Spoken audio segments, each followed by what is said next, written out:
السلام علیکم ناظرین، میں ہوں عامر لیاقت حسین، میں پاکستان ہوں اور آپ دیکھ رہے ہیں پاکستان کے سب سے بڑے نیوز چینل بول کی اسکرین پر ایسے نہیں چلے گا۔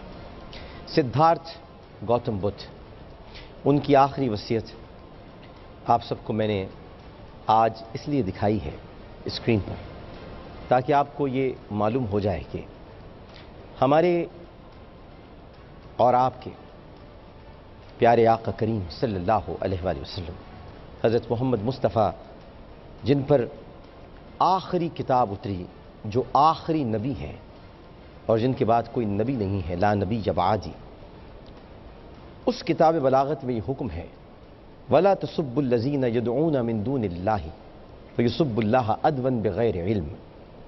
تم کسی کے خدا کو برا مت کہو کہ کہیں وہ پلٹ کر اپنی جہالت میں تمہارے خدا کو برا نہ کہہ دے۔ یہ تعلیمات اسلام کی ہیں، اس لیے میں انتہائی ادب کے ساتھ یہ عرض کروں گا کہ روہنگیا مسلمانوں کو قتل کرنے والے بدھ مت کے لوگ نہیں ہیں۔ آپ کسی بھی مذہب کو برا مت کہیے گا، دہشت گرد، قاتل، لٹیرا، یہ کافی ہیں ان کے مذاہب کا تعارف کرانے کے لیے۔ دہشت گردی بھی ایک مذہب ہے، ڈاکو اور لٹیرا ہونا بھی ایک مذہب ہے۔ تو اس لیے میں نے آپ کو یہ، کیونکہ ہمارے ہاں جب نفرت پروان چڑھتی ہے تو پھر ہم تمام حدود و قیود کو توڑ کر مذہب کے خلاف ہو جاتے ہیں۔ جیسے کہ پاکستان کے ایٹم بم کو کہا جاتا ہے اسلامی بم۔ مجھے نہیں سمجھ میں آیا کہ بم نے کلمہ کب پڑھا تھا کہ وہ اسلامی بم ہو گیا۔ اسی لیے میں آپ کو یہ سمجھانا چاہتا ہوں کہ دکھ ضرور ہے لیکن کسی مذہب کو برا مت کہیے گا، کسی عقیدے کو، کسی نظریے کو۔ اور گوتم بدھ کی تعلیمات آپ نے دیکھ لیں، یہ نہیں تھی جو ہو رہا ہے۔ گوتم بدھ کی تعلیمات کے برعکس ان کا جو بھکشو ہے، یہ بھکشو کہلاتے ہیں جو اپنی قوم کی رہنمائی کرتے ہیں۔ ہمارے ہاں مولوی صاحبان کہا جاتا ہے، مولانا صاحب کہا جاتا ہے، ہندو میں پنڈت ہوتے ہیں، مسیح برادری کے اندر ریورنڈ ہوتے ہیں، فادر ہوتے ہیں، پوپ ہوتے ہیں، ان کے بھکشو ہوتے ہیں، راہب۔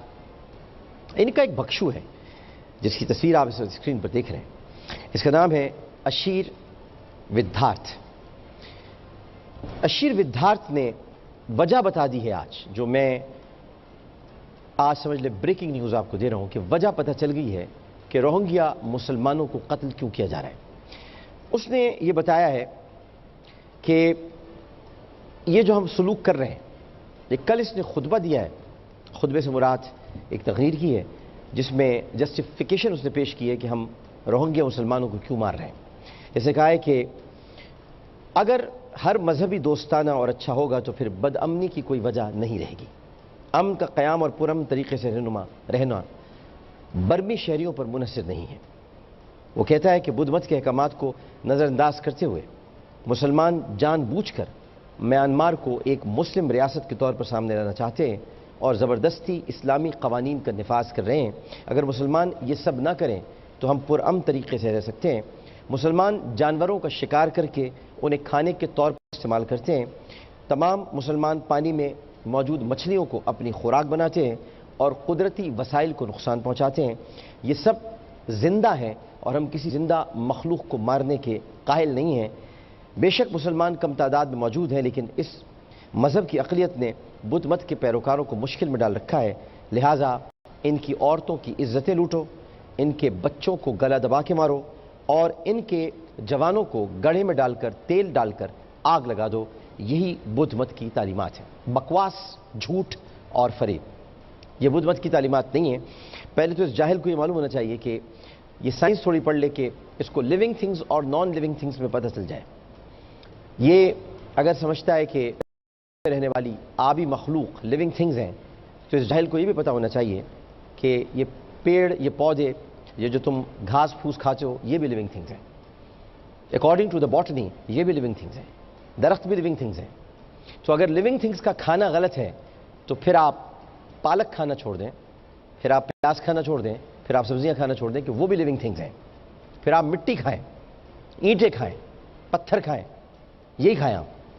تو یہ کانسیپٹ آپ کا لیونگ تھنگز کے بارے میں جو آپ نے پیش کیا ہے، شاید آپ کو سدھارتھ گوتم بدھ کے بارے میں نہیں معلوم کہ جب انہوں نے تیاگ کیا تھا اور انہوں نے اپنا محل چھوڑا تھا، اس وقت وہ گوشت کھایا کرتے تھے، اور پھر اس کے بعد جب انہوں نے ایک بنواس لیا اور بہت عرصے تک سادھوؤں کی طرح زندگی گزاری، تب بھی انہوں نے مچھلی کھانے سے منع نہیں کیا تھا۔ آخری ایام میں انہوں نے ہر گوشت کھانے والی چیز چھوڑ دی تھی۔ ممکن ہے بہت بڑے انسان تھے، ان کو انٹویشن ہو گئی ہو کہ اس وقت پروٹین کھانا ان کے لیے درست نہیں ہے، تو شاید چھوڑ دیو، لیکن وہ کھاتے رہے۔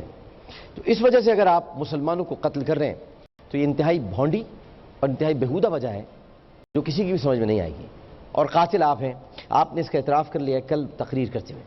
لیکن ناظرین محترم، ایک بڑا مسئلہ ہے۔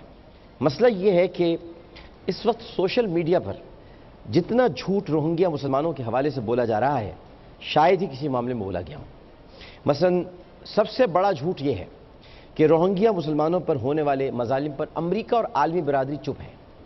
امریکہ چپ نہیں ہے، برطانیہ چپ نہیں، مگر کیوں چپ نہیں ہے؟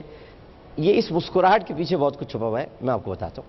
عالیہ احمد صاحبہ نے ایک بہت خوبصورت بلاگ لکھا ہے، میں ان کا شکریہ ادا کرنا چاہتا ہوں، اور عالیہ احمد صاحبہ کے اس بلاگ سے بہت کچھ پتہ چلا ہے۔ یہ میں آج آپ کے سامنے رکھنا چاہتا ہوں۔ پروگرامز ہو رہے ہیں، سب کر رہے ہیں، مظاہروں کی خبریں دی جا رہی ہیں، لیکن آپ کو حقائق معلوم ہونے چاہیے تاکہ آپ کہیں بات کریں تو آپ کو علم ہو۔ باقی میں جا ہی رہا ہوں، پوری کوشش ہے، اور کل ہم نے اپلیکیشن ڈال دی ہے UN ویزے کے لیے، اور ان کی سائٹ پہ جا کر آج ہمیں اس کا جواب ملے گا۔ آخر میں مجھے کسی سے کچھ کہنا بھی ہے تو ان سے میں ایک بات کہنا چاہوں گا کہ وہ بھی اگر ہمارے ساتھ چلیں تو بہت اچھا ہو جائے گا، وہ آخر میں آپ کو بتاؤں گا۔ لیکن میں کیوں جا رہا ہوں؟ ظاہر ہے میں جنگ لڑنے نہیں جا رہا، میں لڑائی لڑنے نہیں جا رہا، میں وہاں پر کھانے پینے کی اشیاء لے کے جا رہا ہوں، میں وہاں پر کپڑے، کمبل، یہ سب چیزیں میں کوشش کر رہا ہوں کہ وہاں سے ہم تھائی لینڈ سے لے کر وہاں سے، کیونکہ ہم یہاں سے لے کے نہیں جائیں گے، وہاں سے ہم خریدیں گے، یا ادھر کہیں موجود مقامات ہوں وہاں سے لے کر۔ تو آپ ہمیں اپنی عطیات دے سکتے ہیں محمودہ سلطانہ چیریٹی کو۔ اسکرین پر آپ کے اکاؤنٹ ڈیٹیلز آ رہی ہیں، اور محمودہ سلطانہ چیریٹی امریکہ میں بھی کام کریے، ابھی تھوڑی دیر میں آ جائیں گی۔ پہلے میں آپ کو یہ بتا دینا چاہتا ہوں کہ یہ اپنے ذہن میں رکھ لیجئے گا جو میں حقائق بتا رہا ہوں، تھوڑی طویل گفتگو ہے لیکن یہ بہت ضروری ہے تاکہ آپ کے علم میں آئیں چیزیں۔ ایک تو یہ کہ امریکہ کو کوئی ہمدردی نہیں ہے، یہ ٹرمپ کو کوئی ہمدردی نہیں ہے۔ تو اگر امریکہ یا برطانیہ بول رہے ہیں تو کیوں بول رہے ہیں یہ میں بتاتا ہوں۔ پہلے تو یہ سمجھیں کہ میانمار یہ برما تھا، پہلے یہاں پر یہ 5.5 کروڑ آبادی والا ملک ہے، جس کی سرحدیں سن لیجیے آپ، سرحدیں یہ جو پاکستان کے لیے بار بار کہا جاتا ہے، میں آپ بہت سی چیزیں آج کلیئر کرنی ہیں۔ سرحدیں چائنا، انڈیا، بنگلہ دیش، تھائی لینڈ اور لاؤس سے ملتی ہیں، ٹھیک؟ اس کے ایک طرف سمندر ہے، اور میانمار اپنی 5 لاکھ فوج کے ساتھ دنیا کی 12ویں بڑی فوجی قوت ہے۔ اس کی ایک تگڑی بحریہ اور ایئر فورس بھی ہے۔ میانمار میں مسلمانوں کی کل تعداد 20 لاکھ سے اوپر ہے، 4 لاکھ مار چکے ہیں، جس میں سے 13 لاکھ روہنگیا مسلمان ہیں، اور روہنگیا کسی جگہ کا نام نہیں ہے، یہ کوئی جگہ نہیں ہے۔ بہت سے لوگ روہنگیا میں ہو رہا ہے، یہ روہنگیا میں ہو رہا ہے، تو ان کو بتا دوں یہ روہنگیا کوئی جگہ نہیں ہے، بلکہ روہنگیا ایک نسل کا نام، نسل ہے۔ تو ایکچولی یہ نسل کشی بھی ہو رہی ہے، جینوسائیڈ تو ہے، مطلب اس لحاظ سے جینوسائیڈ ہے کہ انسانیت کو مارا جا رہا ہے، لیکن ایک نسل کو بھی مٹایا جا رہا ہے۔ اس نسل کی اکثریت جو ہے وہ مسلمان ہیں اور تھوڑے سے ہندو ہیں۔ برما کا ایک صوبہ ہے آراکان، آراکان صوبہ اس کو کہا جاتا ہے، اور وہاں پر تقریباً 13 لاکھ روہنگیا مسلمان آباد ہیں، اور روہنگیا مسلمانوں کو میانمار میں شہریت کا کوئی حق نہیں ہے۔ بہت اہم تفصیلات ہیں ناظرین، بہت توجہ چاہوں گا تاکہ آپ کو یہ علم اور یہ سوشل میڈیا پر جو عجیب عجیب سی باتیں آپ آج کلیئر ہو جائیں۔ تھوڑا سا میں بھی الجھا ہوں کہ پتہ نہیں کیا کیا چیزیں لوگ بتا رہے ہیں، معلومات نہیں ہیں ان کو۔ صدیوں سے وہاں رہائش پذیر ہونے کے باوجود انہیں وہاں غیر قانونی شہری تصور کیا جاتا ہے، اور وہاں ان کو بنگالی کہا جاتا ہے۔